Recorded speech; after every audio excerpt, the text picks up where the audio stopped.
Assalamualaikum warahmatullahi wabarakatuh.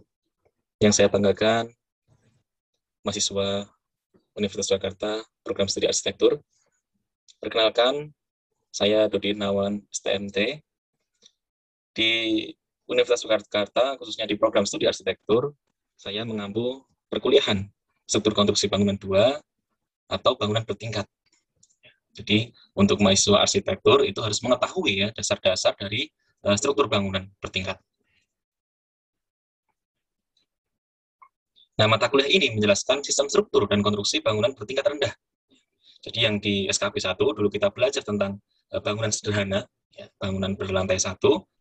Kemudian naik di SKP 2, itu kita belajar di bangunan bertingkat rendah, enggak minimal 2 lantai. Begitu. Nah, dari situ sudah terlihat perbedaan yang mendasar dari bangunan sederhana, ya, yang strukturnya pasti juga sederhana, gitu. Kemudian di SKP 2 yaitu bangunan berlantai, di mana bebannya juga sudah mulai banyak. Nah, ini perlu kita belajar secara mendalam.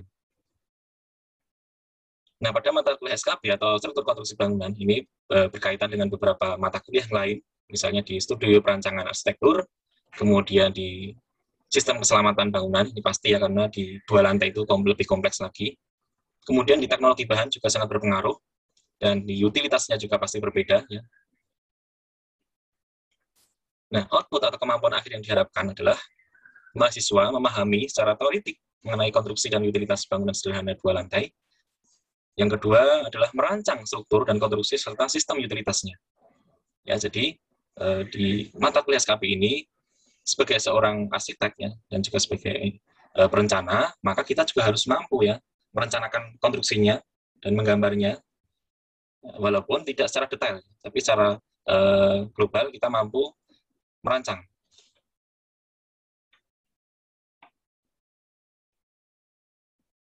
Kemudian untuk sistem pembelajaran, nanti ada blended learning ya, yang dimana kita melalui Google Classroom, mahasiswa mengakses kode, kemudian nanti akan masuk. Nah, di situ saya akan memberikan materi berupa PDF ya, atau teori yang bisa dibaca, kemudian saya jelaskan dengan video, biasanya saya melalui rekaman ataupun dengan live secara langsung. Kemudian mahasiswa juga aktif nanti di WA Group, ya, di Google Classroom. Ini kenapa? Karena di masa pandemi ini kita sistem belajarnya online, maka kita belajar secara blended learning. Nah, pembelajaran kita bisa melakukan sinkronus, yaitu menggunakan live streaming secara langsung. Ya. Ini di beberapa mata kuliah saya, yang dulunya luring ya, atau kita bisa bertatap muka, kan tetapi di masa pandemi ini kita belajar secara daring. Salah satu contohnya adalah di mata kuliah struktur konstruksi juga, ini menggunakan Google Meeting, ya, kita bisa live streaming secara langsung, kemudian juga bisa diskusi atau konsultasi ya, dan bisa leluasa tanya jawab apa yang masih kurang dapat dipahami. Nah, kemudian untuk di pembelajaran asinkronus, nanti teman-teman mengakses di Google Classroom, di mana saya tiap minggunya akan memberikan suatu rekaman ya, yang teman-teman bisa pelajari kapanpun, dimanapun, dan tidak ada batas waktu maupun tempat. Jadi teman-teman bisa mengulangi jika suatu saat mengalami kesulitan atau kurang paham dalam mempelajari suatu materi.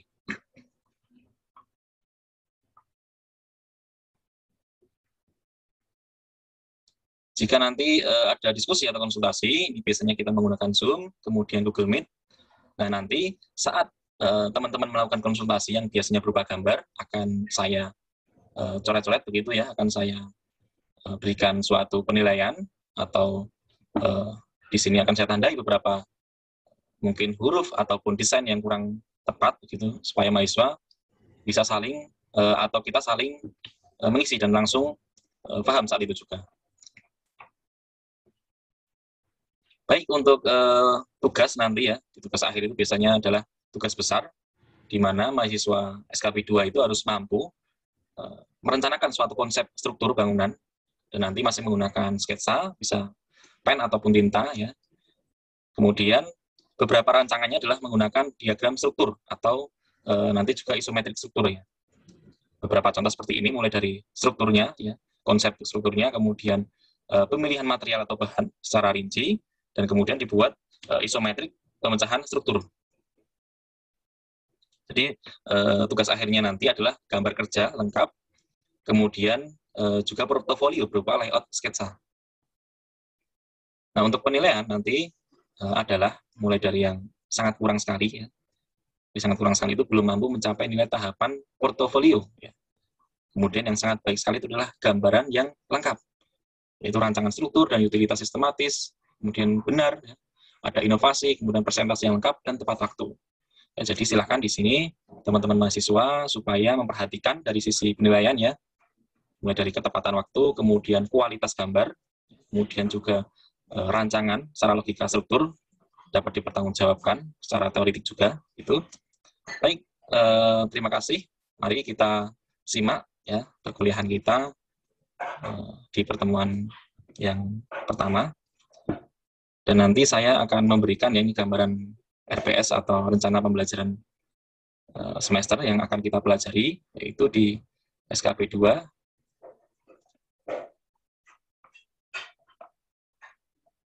Pada pertemuan pertama, ya, itu nanti kita akan mempelajari tentang bagaimana merancang suatu bangunan tingkat rendah. Gimana caranya? Nah, ada beberapa daftar referensi yang teman-teman bisa pakai, ya, di situ di RPS nanti sudah bisa dibaca. Kemudian pada pertemuan awal atau perdana nanti, yang pertama adalah kontrak, ya, kontrak perkuliahan tentunya. Kemudian prinsip-prinsip dalam perancangan struktur konstruksi bangunan bertingkat rendah harus teman-teman pahami juga. Dan kemudian adalah pembebanan, ya. Pembebanan pasti beda dengan bangunan yang bertingkat rendah. Kemudian untuk yang kedua adalah nanti teman-teman akan belajar tentang bagian bawah dulu, yaitu pondasi, ya. Pondasi bertingkat itu beda dengan pondasi lantai 1 pastinya. Kemudian di pertemuan selanjutnya, ya, mulai dari belajar struktur atap rangka baja, kemudian presiden yang kita pakai, sampai dengan evaluasi desain perancangan struktur. Itu yang bisa saya sampaikan. Silahkan teman-teman menyimak materi yang saya berikan.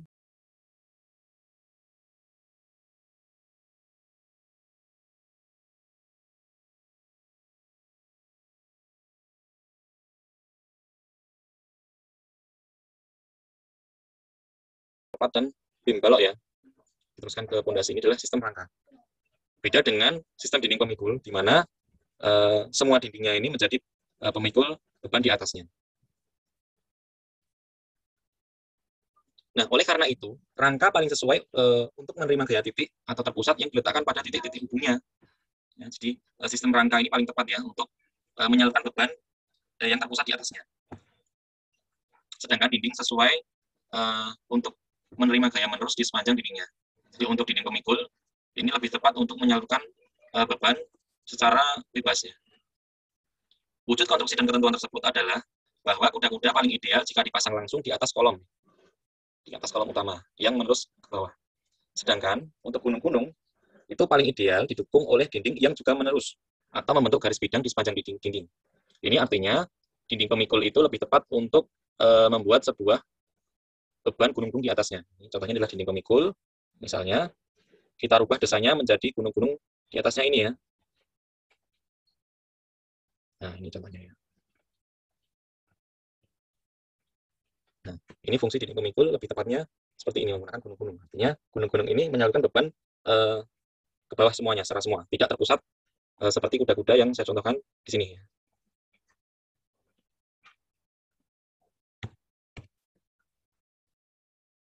Nah, kasus-kasus di mana kolom itu sendiri, ya, kolom itu dihilangkan, ada beberapa fungsi bangunan, misalnya sebuah bangunan ibadah, itu biasanya di era modern ini menghilangkan kolom, ya, menghilangkan kolom di tengah.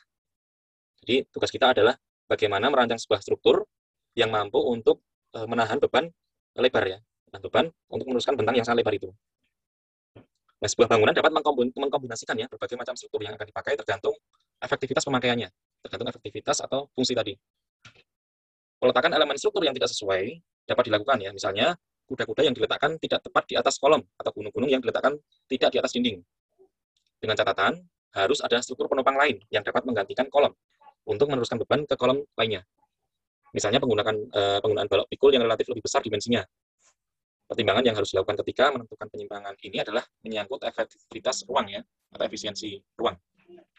Jadi resiko yang harus kita tanggung sebagai seorang engineer atau seorang arsitek ya, jika kita menghilangkan kolom-kolom di bawahnya untuk beberapa bentangan, yang semulanya kolom dan balok itu misalnya sama besar ya, dengan dihilangkan kolom di bawahnya, maka kita akan membuat balok itu menjadi besar.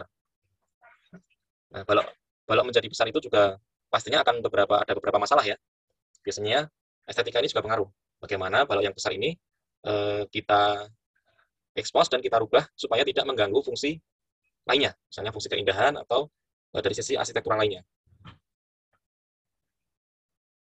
Nah, ini beberapa masjid lama ya. Masjid lama itu biasanya ada kolom-kolom penopang di bawahnya ya. Khususnya biasanya ada di struktur utama di tengah atau soko guru itu. Mengharuskan adanya kolom. Tapi kalau sekarang dengan adanya rekayasa struktur akan tidak sekarang ya, dulu pun juga banyak, tetapi masih sedikit ya.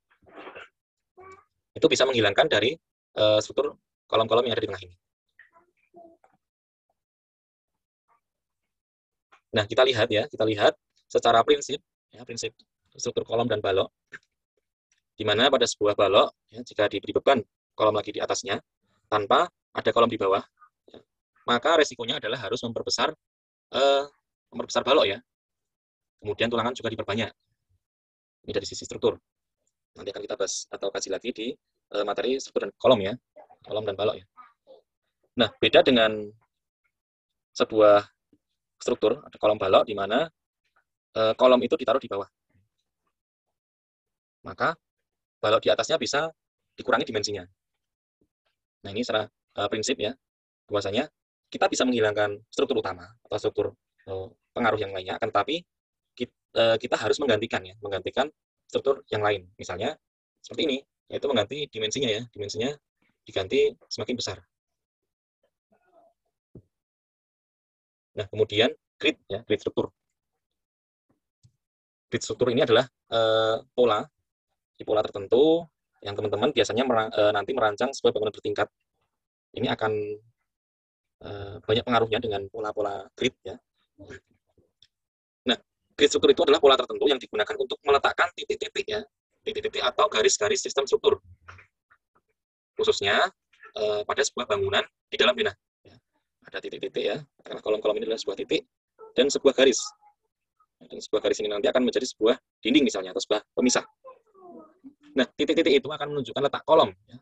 Letak kolom, sedangkan garis-garis akan menunjukkan letak dinding, baik dinding struktural ataupun tidak dalam bangunan, ataupun tidak harus juga garis ini adalah dinding, bisa jadi los atau menerus. Nah, grid struktur bukan hanya seperti milimeter blok ya, kalau teman-teman biasanya menggunakan milimeter blok seperti ini, jadi tidak seperti yang teman-teman bayangkan ya, bukan milimeter blok, yang hanya memandu pembuatan skala gambar denah. Namun lebih berarti karena bentuk-bentuk dan ukuran grid ini akan berkaitan langsung dengan letak elemen sistem struktur ya, dan aspek-aspek penting dalam bangunan, termasuk bentuk dan ukuran ruang. Nah, baik kita lihat contoh ya, contoh sebuah grid. Jadi grid struktur ini baik bentuk dan ukurannya harus diikuti oleh atau menyesuaikan dengan bentuk dan ukuran ruang-ruang yang terdapat dalam denah bangunan. Karena sistem struktur tidak hanya meliputi kolom atau dinding saja ya, maka pengaturan grid struktur ini juga harus mempertimbangkan posisi-posisi elemen sistem struktur lain, seperti rangka atap, di atas bangunan, dan juga fondasi yang berada di bawah bangunan tersebut. Artinya apa? Artinya idealnya sebuah struktur itu harus menerus dalam menyalurkan beban dari atas ke bawah. Ya, contohnya ini ya, contoh. Nah, sebuah studi kasus ya, sebuah kasus di mana beberapa waktu yang lalu saya juga terlibat dalam perencanaan atau desain sebuah masjid ya. Ini adalah renovasi masjid, di mana kolom-kolom ini sudah ada. Jadi mempertahankan kolom yang sudah ada ini, karena akan menunjang struktur di atasnya. Jadi ini adalah ke sini itu bangunan existing atau bangunan lama, dan ke sini adalah area pengembangan. Nah, kalau kita sebagai orang arsitek yang dimana harus membuat grid tadi, maka kolom-kolom itu harus garis ya. Contohnya ini ya, ini harus garis, kemudian ini juga harus garis, Nah, kasus muncul di sini ya, Kalau secara ideal ini adalah kita harus membuat kolom ini lurus dengan yang di sini ya. Nah, idealnya seperti itu. Akan tetapi jika kita menambahkan kolom di sini ya, Ini tentunya akan menjadi masalah ya. Kenapa kita merancang sebuah bangunan yang fungsinya adalah untuk sholat katakanlah. Ini biasanya tanpa kolom, malah kita beri kolom bahkan 2. Bagaimana kita merancang supaya fungsi bangunan ini menjadi maksimal? Ini tantangan kita. Nah, kalau kita desain seperti ini ya, ini akan banyak perbedaan dari sisi gridnya. Nah, seperti ini. Padahal kalau kita sebagai seorang perancang itu biasanya grid sama ya untuk masjid 1, 2, 3, 4. Kemudian kita letakkan lagi grid di sini, dan grid di sini. Nah, tentunya ada beberapa pertimbangan kenapa kolom itu tidak dibuat grid ya, grid yang ada di teori. Yang pertama adalah sebuah bangunan masjid itu adalah harus persegi ya, harus persegi. Maka ini menjadi dasar penyaluran kolom-kolom terhadap struktur itu sendiri ya. Nah, atap ya, penyaluran atap terhadap kolom-kolom di bagian bawahnya. Kemudian juga didukung oleh, nah biasanya harus ada tambahan rangka ya supaya merata ya. Nah, ini harusnya idealnya adalah seperti ini. Baru di atas nanti misal di sini bisa diberi kubah atau bertingkat ya, atau atap bertingkat. Nah, idealnya adalah seperti ini. Maka pembagian struktur ini nantinya akan menjadi merata. Ini, nah, seperti itu. Jadi grid ini menjadi kunci ya. Kunci kita akan membuat sebuah bangunan persegi ya. Beda kalau kita katakanlah membuat seperti ini kotaknya. Nah, atau di sini pasti di bagian kolom juga akan mengganggu ya. Jadi memang harus menyesuaikan fungsi sebelumnya atau ada aspek kajian lain pada saat membuat grid. Nah, inilah contoh, biasanya idealnya adalah seperti ini ya. Dari sisi keidealan. Nah, dalam denah, informasi penggunaan titik-titik kolom atau garis-garis dinding struktural ini sudah dapat menentukan kaitan dengan sistem lain dalam sebuah bangunan. Pola grid struktur ini harus dapat ditentukan pada tahap predesign, ya, sebelum tahap predesign, atau preliminary design, yaitu pada akhir dari tahap ide, gagasan, atau konsep sebuah bangunan. Jadi teman-teman harus membuat sebuah predesign dulu biasanya ya. Kalau SPA nanti membuat grid dulu ya, grid sebagai dasar dalam merancang pembuatan ruangan yang nanti kaitannya akan terhubung dengan rencana struktur kolomnya atau struktur lainnya ya pastinya ya. Nah, penggunaan pola grid ini akan berpengaruh pada aspek-aspek lain dalam bangunan baik secara langsung ataupun tidak langsung, seperti pada bentuk dan bentangan ruang misalnya, kemudian ukuran ruang, kemungkinan aspek akses bukaan dan sebagainya. Yang nanti pasti akan menentukan dari besarnya jendela, besarnya pintu ya, atau besarnya sebuah partisi, itu nanti pasti akan mengikuti dari grid utama kita. Nah, pada tahap penentuan denah atau grid struktur ini sangat penting ya, artinya karena akan berfungsi yang pertama menggambarkan sistem struktur atau konfigurasinya. Kemudian yang kedua menentukan posisi-posisi kaitan dengan elemen sistem struktur lain. Seperti yang saya katakan tadi, menyalurkan dari rangka atap, kemudian grid kolom di bawahnya, ya, sampai bagian pondasinya. Yang ketiga adalah memfasilitasi bentuk dan ukuran ruang fungsi di dalamnya ya. Yang keempat menentukan kaitan antar lantai pada bangunan bertingkat. Jadi misalnya kita membuat ini tampak depan ya, kita menampak di depan. Misalnya ada sebuah ini lantai 1, ya ada kolom di sini. Maka biasanya adalah kolom ini menerus ya, supaya terjadi penyaluran beban yang sesuai. Lantai 3. Nah, ini adalah idealnya ya. Idealnya. Kalau kita mau tidak ideal atau struktur yang beda, misalnya, bisa saja kita hilangkan ya, hilangkan, tapi itu tadi harus diganti dengan struktur yang lainnya, dimensinya dibesarkan atau dengan solusi lain. Nah, yang berikutnya adalah menentukan secara pasti posisi kolom, ya, kemudian balok atau dinding struktur. Kita punya contoh di bawah ini adalah biasanya di hotel atau apartemen bangunan tinggi ya misalnya. Itu pembagian struktur harus dipertimbangkan karena nanti akan berpengaruh pada ruang-ruang yang ada di dalamnya. Pembagian ruang, pembagian kamar. Nanti jangan sampai dengan adanya grid kolom yang terlalu dekat bentangnya misalnya hanya 3 meter atau 2 meter ya. Ini akan mengganggu fungsi dari sebuah ruangan. Nah, ini adalah beberapa alternatif pola grid untuk peletakan sistem struktur. Teman-teman bisa membuat mulai dari sistem grid yang sederhana, ya. Atau sistem grid yang misalnya kolomnya ada beberapa ya, tambahan di tengah, misalnya ada double grid misalnya, ya, untuk bentang lebar ya, mungkin di bagian pinggir diberi kolom yang lebih, atau bentuk-bentuk yang lainnya, ada diagonal ya, seperti ini, atau bentuk-bentuk prisma, bentuk segi berapa ya, segi 6, segi 8, atau bahkan bentuk lingkaran pun bisa. Ya. Ini nanti adalah salah satu tugas dari teman-teman, ya, membuat sebuah denah dengan pola grid yang berbeda ya. Nanti ada tugas yang dari bentuk grid kotak, kemudian segitiga, dan bentuk lingkaran. Nah ini ya, ada sebuah tugas untuk latihan teman-teman, dan nantinya akan menjadi sebuah rancangan konsep struktur bangunan bertingkat. Nah, clue-nya adalah buatlah rancangan denah bangunan 2 atau 3 lantai dengan konsep dasar perencanaan grid. Rancangan belum membagi ruang ya, akan tetapi bisa memberikan alasan pembagian grid strukturnya. Misalnya gambarannya adalah seperti ini ya. Teman-teman menentukan bentuk gridnya seperti apa. Kemudian A ini adalah dimensi pada bagian struktur A. Ini berapa? Mau membagi kolom menjadi berapa meter? Kalau itu nanti dulu nggak apa-apa. Atau nanti teman-teman bisa kasih notasi A dulu. Kemudian yang B ini dibagi menjadi berapa? Nah, pada sebuah kolom-kolom ini akan menentukan dasar sejarah atau rencana ruangnya seperti apa, fungsinya seperti apa. Ya, jadi teman-teman silakan latihan merencanakan denah dari grid. Ya. Jadi tidak serta-merta kita membuat ruang-ruang terlebih dahulu ya, langsung buat ruang. Kemudian nanti kita letakkan kolomnya di mana itu. Bukan dasar dari sebuah perencanaan. Perencanaan yang benar adalah kita menentukannya atau bantuan dari sebuah grid ya, bantuan dari sebuah model grid. Baik, itu saja yang bisa saya sampaikan. Mudah-mudahan ada manfaatnya dari paparan saya yang sedikit ini. Nanti jika ada kesulitan atau ada yang ditanyakan, silahkan teman-teman bisa komentar di WA Group secara langsung atau di Google Classroom ya, silahkan memberikan ringkasan materi. Atau jika ada kesulitan tentang tugasnya ya, nanti teman-teman bisa bertanya di kolom live, kolom WA Group. Terima kasih, sampai jumpa minggu depan. Saya tutup. Wassalamualaikum warahmatullahi wabarakatuh.